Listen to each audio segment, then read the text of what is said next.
Sorry, thank you. Call the meeting to order, and we are here for work session on our 2024 budget. So I'll turn it over to Mr. Veek.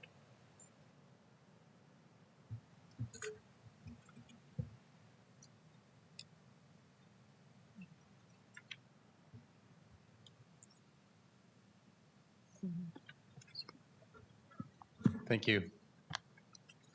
I'll tell you what you got in front of you.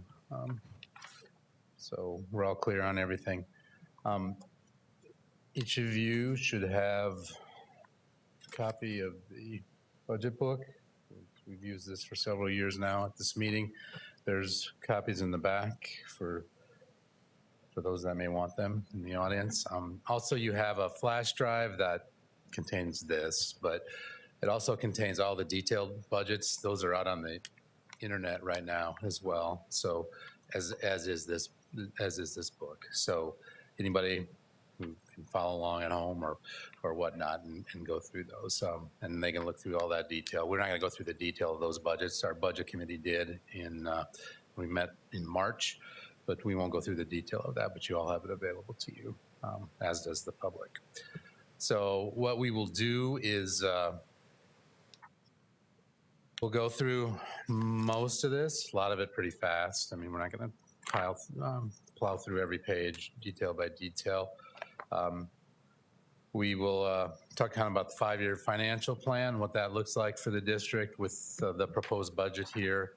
And we'll, once again, because it's such a big part of our budget, we'll have Dr. Zeke give you a 5-minute or so primer on what's going on with the federal coronavirus money.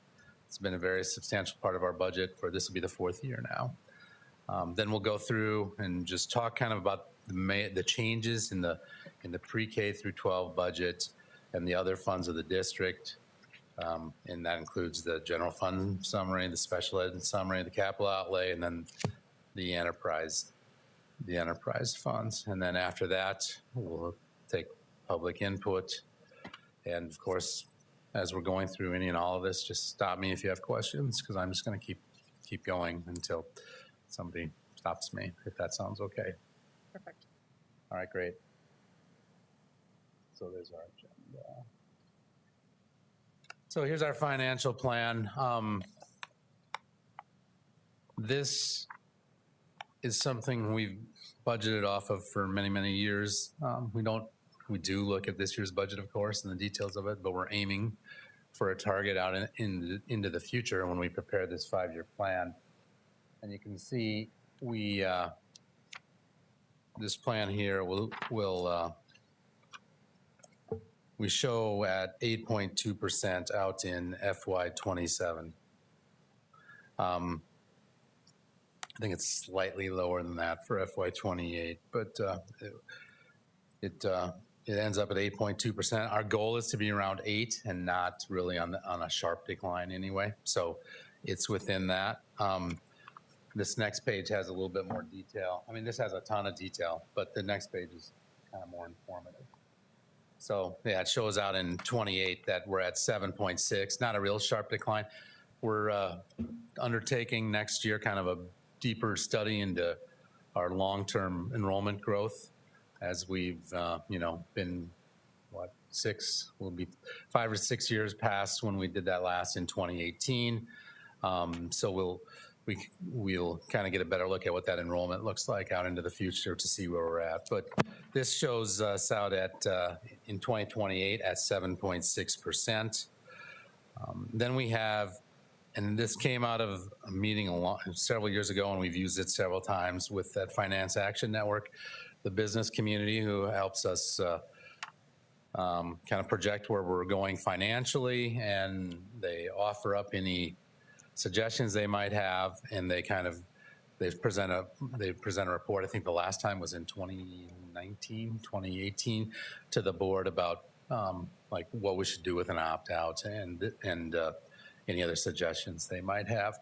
So we use this with them, and the items below the yellow are kind of like the key variables that really dictate what's going on with our budget, especially at the margins of it. So I'm going to run through these line items here so you understand that, and if there's assumptions made here that we disagree with, we can talk about them, and we would adjust them into the future. So the first thing there is line 22, other fund redistribution. That's when the legislature phased in. Starting in 2017, they started it. They phased in other funds that used to be outside the formula that now are inside the formula. Our biggest one of those is the bank franchise tax. We were a net positive on that, and this had that in there, but it's gone now, and there's no more phasing in. We're just now it's all in there. The COVID funding, last year we put it in the federal budget, but this year we haven't. We also have it in.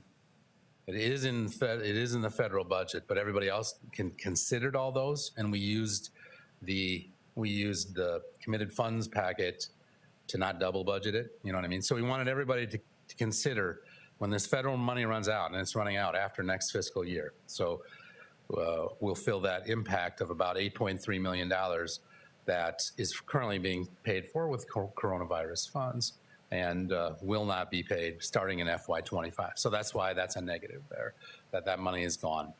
And so our plan has to account for that.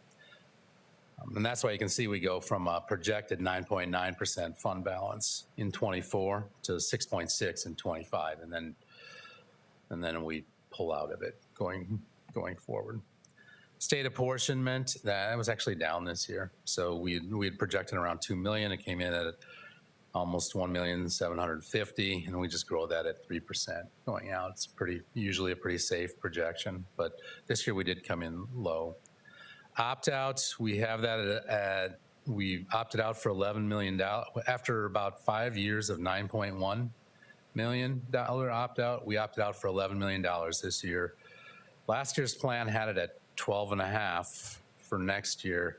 We've left it at 11 for this budget, because mainly because we watch that levy of ours, and we watch what houses are being taxed, and valuations exploded in the state, but especially in this area last year. And we'll look at that in a little bit later on here, not too far down the road.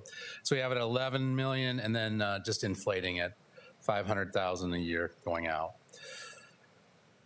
Transfer out from the capital outlay, we have that just set at $4.25 million. State aid increase, we know, we got 6% last year, 7% this year, and we're just projecting the top of what's in law, 3% inflation, whichever is less. We're just projecting the top going out forward. If we get more than that, like we did this year and the year before, that is great, but we shouldn't plan on more than that. So that's kind of driving our revenue side. And then that's, other than the federal money, which is, other than the rare occasion of the coronavirus money, which is the federal money, what you get, you have to spend on a specific project. There isn't a lot of leeway. There was with the coronavirus money, but our typical federal budget, that isn't the case. So we don't really consider that a key variable, because if the money grows, we just do more of that program. If the money goes away, we hopefully would reduce the program. And so we don't consider federal money a key variable other than that coronavirus money. On the expenditure side, we put in an efficiency factor where every year, and we've done it for 30 some years here, we ask the budget makers to prepare a budget that says, okay, what will it cost you next year to do what you're doing this year? What will that take? And that's either like a level 4 budget or a level 3. This year it's a level 3. And then we say, okay, we're going to ask you to try to find this year 4% efficiency in your budget and a 1% efficiency in your budget. And that's things like energy management. Everybody usually tells us how cold it is in this room, or if it's hot outside, how hot it is in this room. We save millions of dollars by finding that efficiency, millions of dollars every year by finding that. Oh, Jeff's here. He can chime in more on that. But millions of dollars every year on that. I mean, it's just we look for efficiencies. We've got several. We tried to find a way to squeeze the minutes more in the paper, because if you want to read them in a real nice fashion, you can just go to our website and see them. Things like that. Every year we do that. So This year we asked the same of the groups, and most of the budgets that came back from the committees were level 3, which is no reduction, no efficiency. So here we achieved an efficiency factor this year of about 0.12. And this budget balances itself going forward on a 0.5 efficiency factor. We had last year in there 0.75, and I'm not going to lie, that 7% from the state helped make our budget look better, so we could reduce what we were planning for an opt-out fairly significantly, and we could reduce this efficiency factor that we'd need, whether it comes all from one budget or if it comes from everybody's budget. We were able to reduce that down to 0.5%, maybe a little bit more realistic. Our budget's over 200 million, so 1% on, let's say, 220 million is 2.2 million. So this is roughly half that number, 1.1 to maybe 1.5, because we won't get efficiencies in the federal part of the budget, right? So that's what's going on there. New COVID-19 expenditures, we moved that up into the revenue side and built all that in. So that's why that's negative up there.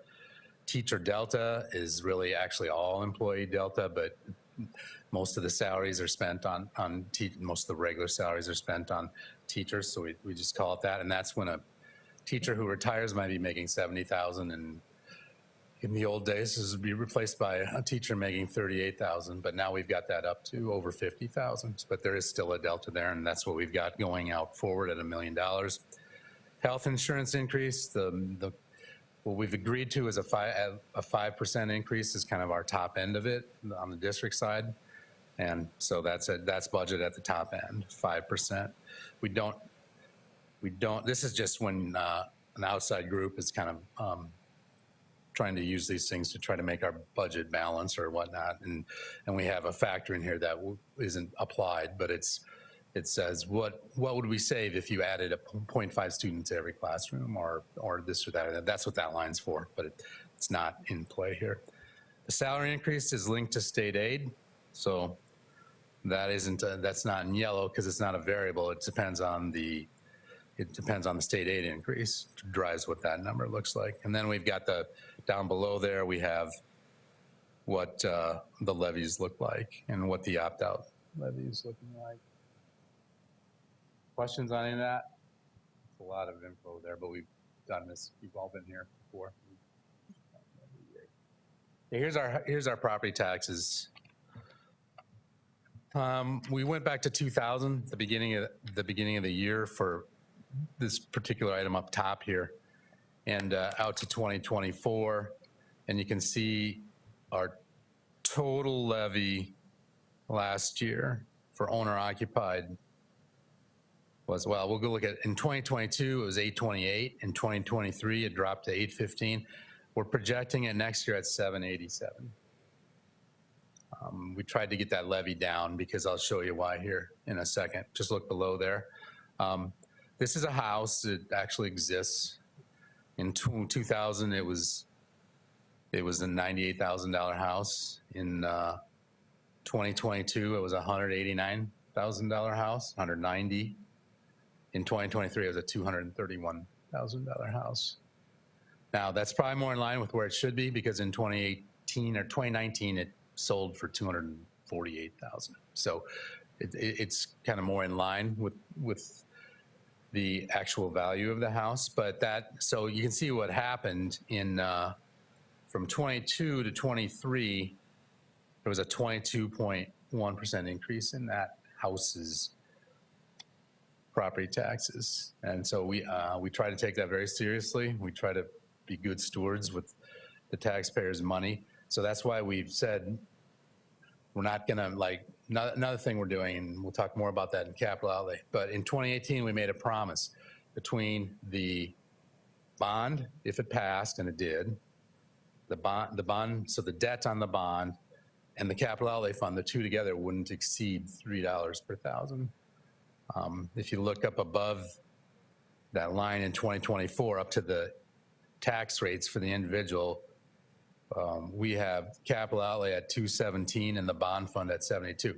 So we're 11 cents below that promised figure because we're trying to keep that levy more manageable so we don't have 22% increases on our houses. So we're glad we could balance our budget and all this good stuff with not having to go to that $3.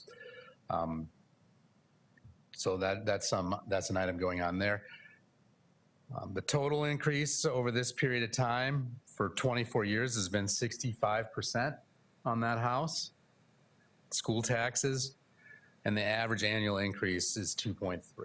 So even though there's a 22% in there in 1 year, the average annual is 2.3, but I know, like the rest of the world, it's what have you done for me lately? So we're trying to hold that down this year with this. We like to compare our tax rate and the growth of it to other items.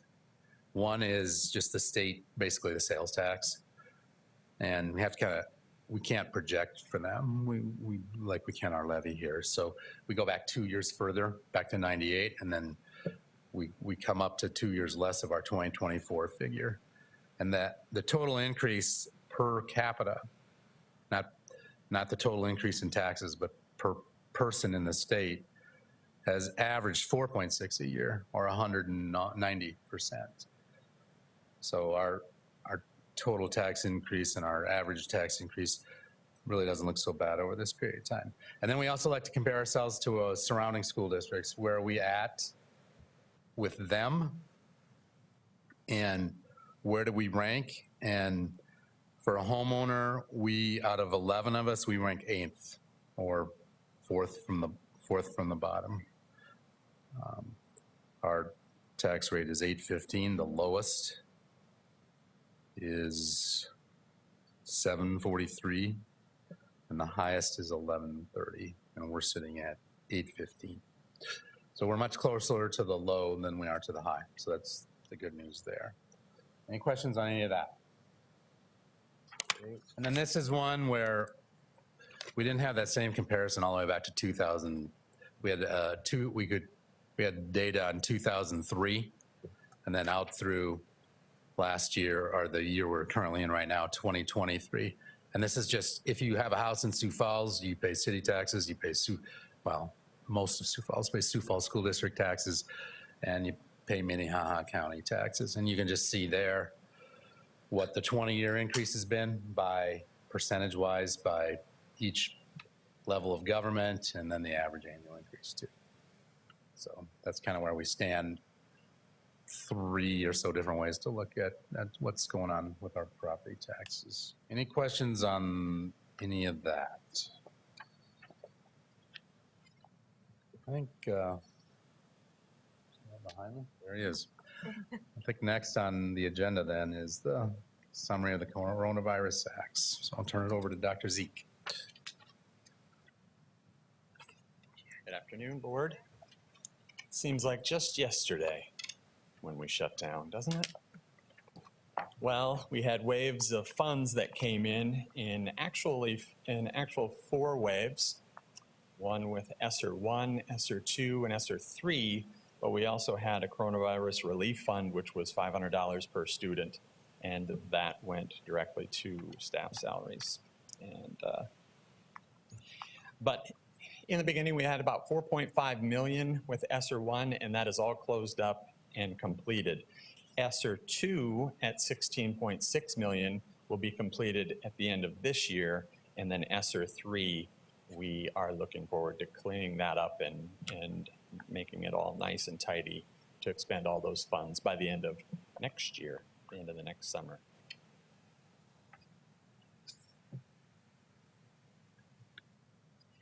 So I have on the screen now an overview of ESSER 1, Coronavirus Relief Fund, ESSER 2, and ESSER 3. Next is a table of expenses. I've gone through all of this before, but as a review, the first column is our first year of expenses. The second column is the second year in FY22. Third column is this year, FY23. And then next year will be our 4th year. If you look to the first yellow then, that's ESSER 1. Then we'll go down to ESSER 2, and then finally ESSER 3. And if you look to the bottom right, that's our total. And we have a total of indirect costs of about $6 million. That's what it takes to operate the fund and can help. And we can use those funds in any way that we need to help manage the grant and make sure that we are maintaining continuity. And our total direct costs were about $53 million. You can see the negative there, about 342. Some of that'll shake out when you're spending and expending 57 million. That's a challenge to get it right down to the penny, but we'll be close. And if we do go over a little bit, we do have those indirect costs that we have that can help with that. Any questions on this table?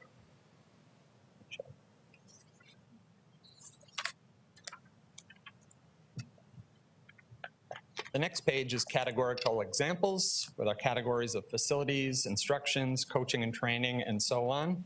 And just to highlight some of those, we put in some bottle-filled drinking stations back when, touching that fountain and getting your mouth close to that little nozzle isn't the best during there. So we have those installed in our buildings. About $2 million to clean the air with our filtration systems. Time to take a deep breath. In instruction, about $3 million in SIPs teachers over 3 years, and to note, $600,000 came from a donation from Promising Futures Fund. $4.3 million for the ViewSonic boards that we have installed in all classrooms around the district. A $2.5 million expense for a fixed amplification system so that teacher's voice can travel through the room without having to shout, and it allows all students to be able to hear. In coaching and training, $1.2 million for instructional coaches with an emphasis on literacy. In extended learning, right around $2 million for Elementary Summer Academy, and $2.8 million for high school and middle school recovery and intervention during the school year. In behavior programming at Axtell Park, about $300,000 for staff and other support. For health, $2.4 million in additional middle and high school counseling staff and additional nursing staff, another $400,000 to help keep kids safe and look to their mental health. In remote learning, way back when, 1.3 for laptops and for students and teachers, and iPads in kindergarten and first grade. And virtual academy, about $3 million there for curriculum and staffing over those 2 years. And then additionally, to note of significance, for about $14 million that have happened with increases in staff compensation to help keep up with inflation, and $2 million in substitute incentives to help maintain those staff when our teachers or other staff need to be out. The following pages are our allowable expenses. I'll let you read through those at your leisure. Things that we could invest the money in, ESSER 1, 2, and 3. And I'll go to the bottom of page 17, or bottom of page 6 or 17. I have both. It was an estimated, like I said earlier, $53 million in expenses over 4 years. And the important part is we'll have annual ongoing expenses. As of March 1st, it was $8 million. Now it's, like Todd said, about $8.3 million, $8.4 million that we'll have to find funds for if we want to keep some of those things going. Which leads us to the next page, the big blue page. I draw your attention to the right-hand column, the running total, and the column header, annual ongoing FY25 expenses. So these are some things that are considered to go. This will be into the budget season next year, 7-8 months from now, as we talk through this, but we want to be prepared. You never start too early. Some of those things that could go through are the K-12 substitute pay increase, and I won't keep stating the dollar amount, but you can see it on the right there. That one's about $570,000 annually. In social emotional, high school social worker and success coordinators, middle and high school counselors and clerical, career coach counselor at CTE, a K-12 district career counselor. Working down a little bit, we have 3 rows, row 11, 12, and 13. Those are all the compensation packages that work together. Those together are about $5 million a year. Row 15, Staff Development Coordinator and World Language Immersion, EL Coordinator. 2.0 FTE of additional assistant principals have been added. A front desk and human resources support here at IPC. Our buses are equipped with the Zonar GPS system. And moving on down to line 23, Axtell Park Behavior Program, where we have psychologists, social workers, behavior facilitators that have helped with the program, and Aptogee and communication products. Questions on the 4 years of ESSER?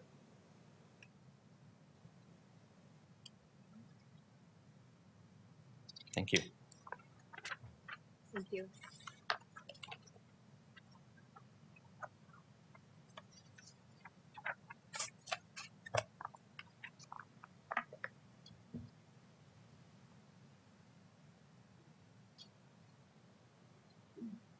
Kirk made a joke you might not have caught about 2 numbers on a page, so I'll quickly explain that as we go through these. So, because I'm gonna be talking about page numbers here pretty quick.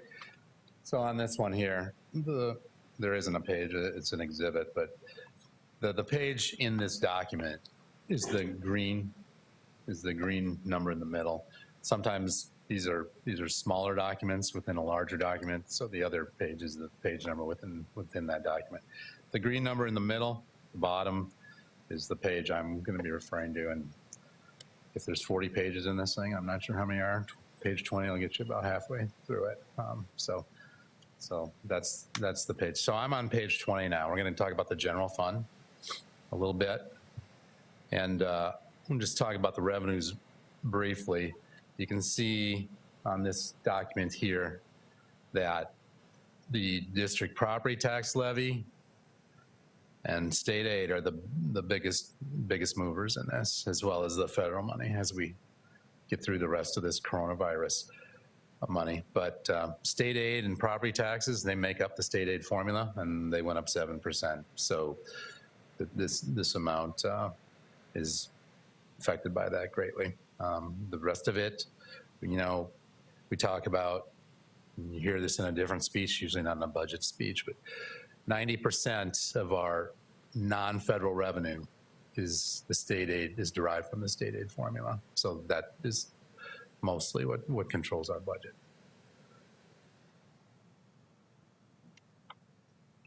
This is a look, page 21 is a beginning of a look of by program, by level. I mean, I talked about the budget committee and the budget committee makers, and they did their level 3s, level 2s, and level 1s. Each one of these had those levels, each one of these areas in here. And like there would be a group of maybe 10 to as high as 30 plus people, depending on the committee and the interest in it, that prepare these. So like there's an elementary program committee, and they prepared these budgets all the way throughout. So it would have, each one of those committees would have an administrator on it, or administrators from the building level who are interested in it. You know, if it's a high school program, they would have high school administrators. If it's elementary, they'd have elementary. If it's athletics, they'd have high school and middle school in there. And they have community members, professional staff. Usually that's teachers. In the operational services budget, that's the custodians and the other folks, specialists who work on the you know, the HVAC system and whatnot. So that's who makes up those committees, and they prepare these budgets. So I'm not going to go through this one because we're going to go through what begins on page 23. Just a summary by these different areas, and I'm not going to go through it, and I'm not going to read every one of these to you. I'm going to point out the ones who have changes. And if you have a question about something else you see here, stop me. And of course, we have another work session next Tuesday. And so you can have all weekend and whatnot to come in with other questions to that. So, but if you see something that piques your interest, stop me. I wish I could say I prepared all these budgets. I didn't. These committees did. And if you have questions about any one of them, we'll kind of hit those folks up over there, depending on which area it's in. So the first here is on page 23 is elementary programs, and all of those are level 3 or status quo budgets. And I should just point out, mostly not for you, but for anybody listening in or the audience, when we say status quo, we don't mean you get exactly the dollar amount you got last year.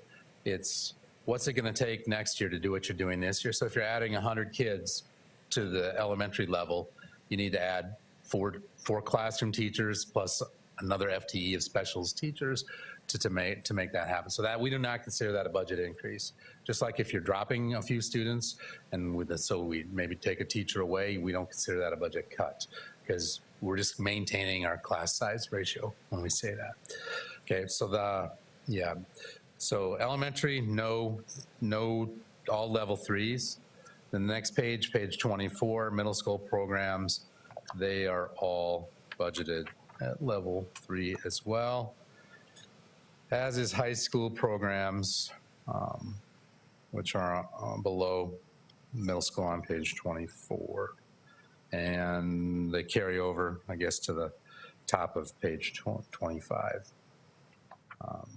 In school-based programs, I want to point out tab 23, fine and performing arts. They came in with a level 2, a 1% reduction. You can see that there. They're reducing some supplies and a little bit of high school professional services. They say it won't really affect the program they're offering. So they found an efficiency and they recommended that level to the budget committee that met in March. Also on this page is tab 30, health services. They, with special ed, are splitting a nurse, and there's a need specifically for special ed, but we usually budget them 50-50 because they serve general fund kids as well. So there's a specific need for another nurse in special ed, so they do a level 4, so that's an expansion. So they are splitting a nurse with the special ed fund. On page 26, in transportation, a real technical industry term here is a pusher bus. And what it is school starts at a certain time and all our students want to get there, before school starts, right? So if they're riding, and many do ride the city buses, they will make a transfer downtown, and they all can't fit on the bus going to Lincoln or to Washington. So several years ago, we added in a bus that became kind of like an express bus. It would take the kids that there wasn't room for and would take them to the school. And that's what's called a pusher bus. Washington, there was 2 or 3 kids riding that all the second semester. So that's pretty big expense for 2 or 3 kids. I'd ride that bus too because it gets there faster. But you can ride. There is a regular city bus that goes by Washington. So that's what's being cut there. Then right below that, tab 34 is athletics. They recommended level 1 of 3, and that will eliminate the gymnastics program. It will take powerlifting, which has been fundraised in the past and has never really been paid for with general funds. It was going to be, it got paid for with ESSER funds last year, and it's like, they decided, well, we can still do it. We can do the powerlifting with the fundraised dollars and not kick it over into the general fund. And then if they make the state tournament, we gave meal stipends. The district paid those for students. Those are going to be fundraised as all by the boosters. So those are the 3 cuts there in athletics. On to page 27. And those are the district coordinated programs. So I'd like to point out tab 36, professional development. Professional development was paying for an admin intern at half of an admin intern at one of the middle schools. That program that subsidy, I guess, is going away. So the district or the school will have to use its own allocation from the district to pay for that position. On tab 46, you may not know this, but the school board offered up a cut in their budget. And that has to do with, I think I mentioned it earlier, we're trying to be more efficient on the printing of the minutes and saving space and whatnot. So that was about $5,000, and that was a cut there. Lost my place. Tab 47 is committed funds, and what those are funds that don't get budgeted in any of the other budgets. It's kind of where a lot of the action does take place. So we budget the salary increases in there. So for instance, we had a 5.75% increase for teachers and all classified staff budgeted in there. Plus we had another 1% plus to raise that starting teacher salary from, it was at 46,000 last year, it'll be at 50,111 this year. So to get that to be a significant increase so we can recruit teachers, do a better job of recruiting teachers. So that's about a little over 1% for that. And then it also funds the 5% for medical and dental increases. The thing that's different this year, when you get into the detail of that in that flash drive, or look it up on the internet, we have a kind of a big negative number, and it's, so we didn't double budget the items that are still being funded with coronavirus money. So we said, budget it in your budget. Dr. Zeke, you budget it in the federal thing, and then we'll put a negative number in here because for one more year, the federal government's paying for that. So that's what's going on with that budget. Any questions about any of these general fund items? Yeah. So going back to athletics, so looking at everything above that in high school, everything else seemed to be either at level 2 or 3. So why in athletics was recommended level 1? I mean, was it talked about at the high school level that general budget needed to be cut, or did athletics just come forward and say this is where we feel like we could make cuts? Yeah, Dr. Noel probably want to chime in on this. He knows, but I think generally it's the one program was never, in the general fund budget.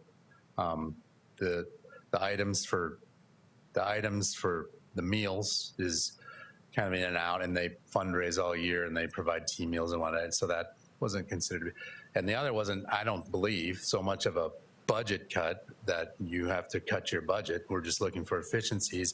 It was that we've had 10 plus years of kind of a steady decline. We have aging equipment that has to be replaced, and I believe it was unanimous from the committee, which had over 30 people on it, to recommend level 1. But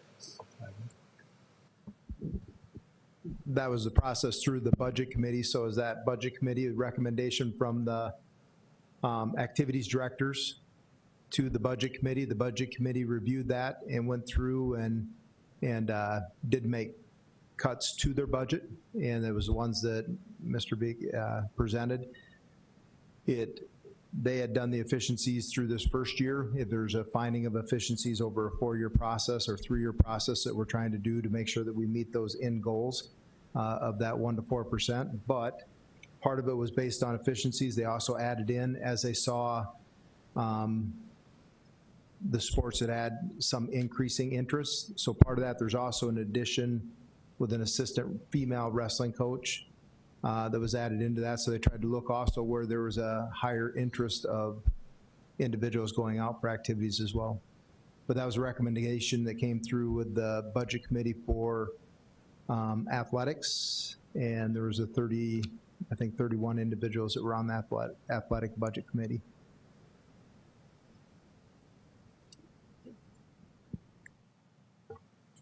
any other questions?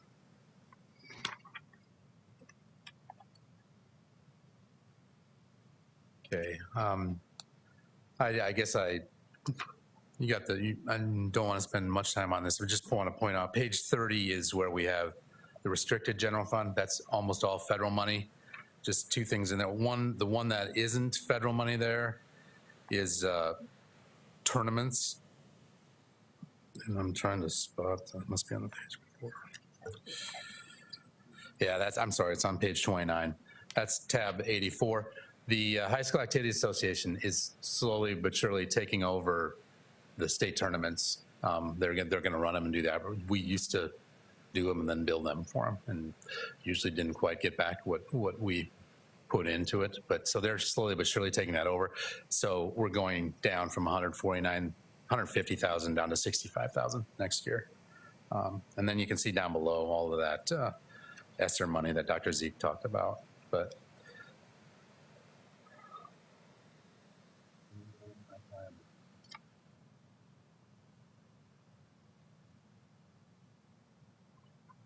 so our total budget next year recommended is $226 million in the general fund. Okay. I'm gonna try to go a little faster through special ed. Can I make a comment, Sure. Madam President, please? I just want to remind the board, as we're looking at this, and you're all mindful of this, but when I see it in black and white, and I think we all have a little PTSD when we remind ourselves about our COVID reality. But as we also know, some of those dollars that were given to districts across the country is an influx to kind of remedy some of the fallout from COVID and the learning loss and some of the ongoing effects from COVID, attendance, some of the things that we continue to see. Even those dollars going away, we know that some of those were probably dollars that should have been coming to districts already to remedy some of the things that we've known are needs for a long time, supporting students, counseling, mental health supports, in addition to some really strong academic interventions, our SIPS teachers that we've added, some of the other supports at middle and high school for academic interventions. And so while those dollars are going away, the needs may not be going away specific to COVID and needs that existed prior to COVID. And so over this next year, we'll need to be really diligent in looking at what was effective and what might we have needed even before COVID that is still important even as ESSER dollars goes away, and we look at continuing to support some things in the general fund just for that ongoing budget. We were looking at a graphic and thinking about how you have this anomaly of dollars that were pushed into districts everywhere, and you went from this regular budgeting mechanism and trying to find dollars for what you needed to this big mountain, and then back down now, and how we do that without a cliff, and how we bring that back down to what begins to feel like normal spending again is tricky business. So when we look at that whole list that Dr. Zeke presented, some of those were things and stuff, and you mentioned the drinking fountains, but a lot of that was directed directly at academic achievement, which is our primary concern. And so I think it's just good to think about that as we're nearing the time when we will be, eliminating all of those three columns.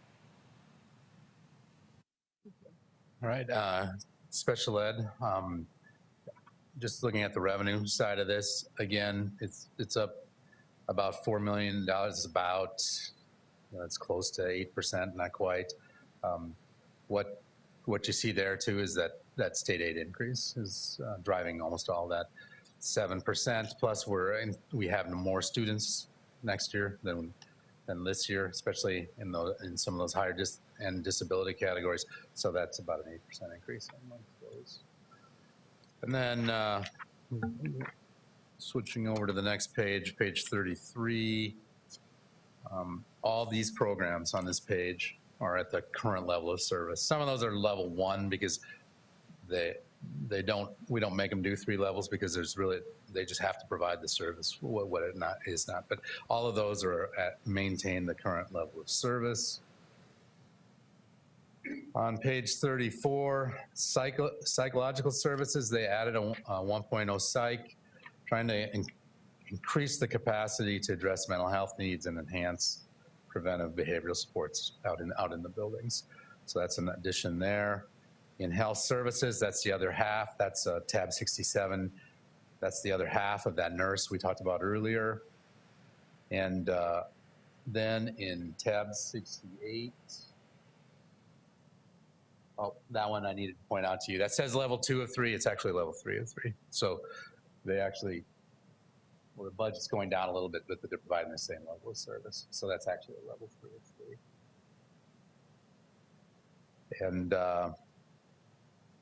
committed funds, tab 71, I guess the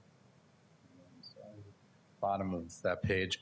That's the same as the items I talked about earlier. Same increases for the special ed staff, but in salaries and benefits and all that good stuff. So that's what's going on with there. Said I'd do that one fast. The total budget is $58.6 million. Any questions on special ed? And then capital outlay. I'd like to show the 5-year plan for that. That's on page 37. Maybe spend a little bit more time on it next time because we have a STI meeting after this, right? Yeah, so I'm trying to get through this. So you can see the capital outlay fund.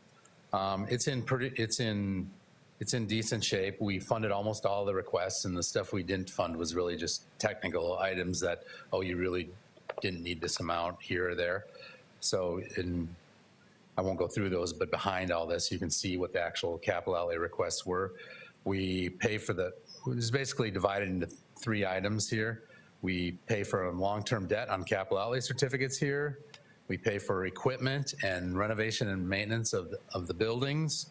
And then we also set aside some money for future things like the CI Projects Fund. You can see what that looks like throughout here. We show as our money runs out from the bond, we show if we didn't spend anything between now and 28, we'd have $36 million in funds to pay for items. We will start spending money when that other money runs out. It's for these projects, so that number won't be there. But it's about $5 million above what we projected back in 2018, where we'd be in 28. So that's pretty good. I know I kind of went through this fast, but we can probably spend more time on it next time if there's questions. But any specific questions on this? And then right behind it is just we have a thing called banks where we're storing up money for things you don't spend in any given year, but you don't want to have to try to find $5 million when you do need to spend it out of the capital outlay fund. So the wireless replacement bank, that's for all the little items up in the ceiling that allow wireless items to work. And technology, the AV replacement is for those, they used to be smart boards and now we've got interactive boards, and those will need to be replaced down the road as well. So that's kind of the big items there. This is the detail of the capital outlay fund. I'm not going to go through this. It's in everybody's documents. And here's just a quick look at the ComEd Kids Inc. enterprise funds, and I think the next time we talk about it, we won't be, I think it's getting renamed Kids Inc., so it won't be the Kids Inc. enterprise fund, but you can just see those items here. And these are all self-funded. They don't use tax dollars. They raise money and they provide classes and make money, driver's ed and whatnot. So those are those funds as well. So I went through that capital outlay and these items really fast. I'm trying to get done. So STI can start when they need to. STC can start when they need to. Any questions? Comments? Comments. You know, for 3 of us on this board, this is the first time we've seen this.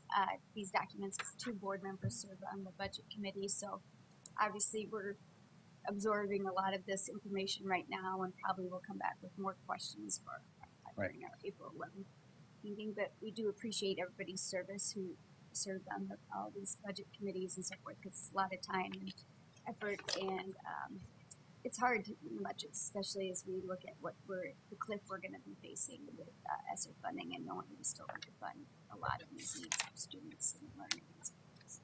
The one comment I should make that I meant to make at the beginning, we did move these meetings around just a little bit. So this was going to be our second meeting. It's our first. So we're going to go ahead right before the regular first board meeting in April on Tuesday, because we don't have school on Monday. So that'll be at 4 o'clock. And then the tentative adoption of the budget, which was scheduled for that meeting, will be 2 weeks later, 13 days later, on the 4th Monday in April. Yep. our second board meeting in April. Yeah.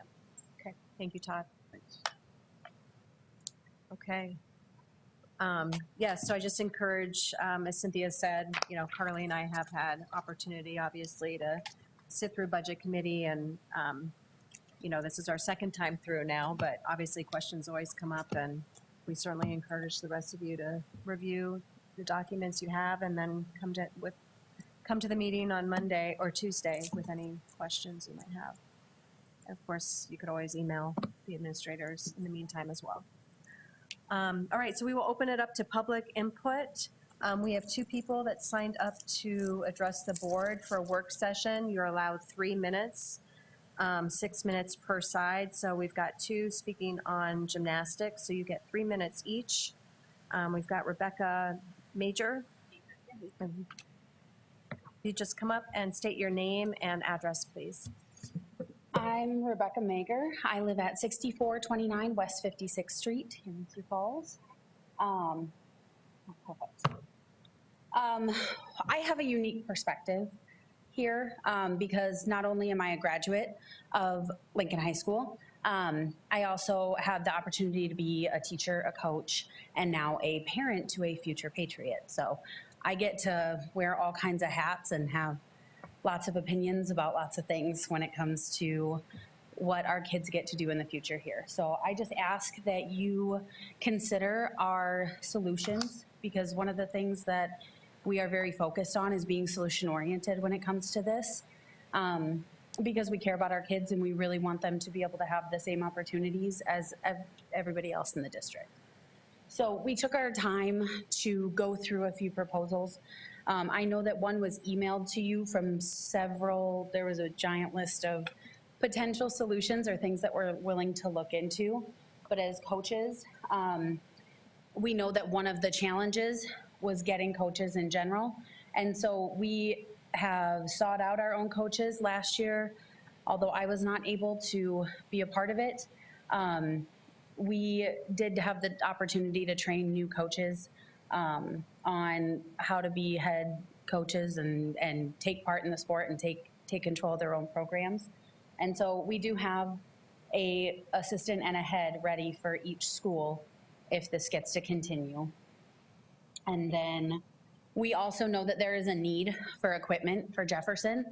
I understand that that's the biggest hurdle at the moment because of price, and equipment's not cheap. And as you said, you know, we do have aging equipment, but I can guarantee you that the people in this business that know the sport better than anybody else and have been in it longer than I was alive, know how to find equipment that is still good, but not at the prices that we might be quoted. So we all got together and we have an extra vault at Lincoln. We have an extra set of bars from Washington. Roosevelt and Washington are willing to give Jefferson a beam. And then Lincoln also has a low beam that they could donate if allowed to do so. And then the floor could be built by coaches. We understand how to build a floor safely and to keep costs down a little bit. Landing mats would be needed along with a vault runway and a vault board. The other thing is we have a proposal to make sure that each family only has to donate $250 a year. And then that could go in a general fund to pay for the equipment that we need, rather than having everyone else, like the district, have to pay for the upgrades and equipment. We can share a general fund. There's a way to do that with the 501c3, and I would be very interested in discussing that with you if needed. And then it would not even be comparable to the current prices of gymnastics. So thank you for your time. Thank you. And next we have Bobby Tibbetts.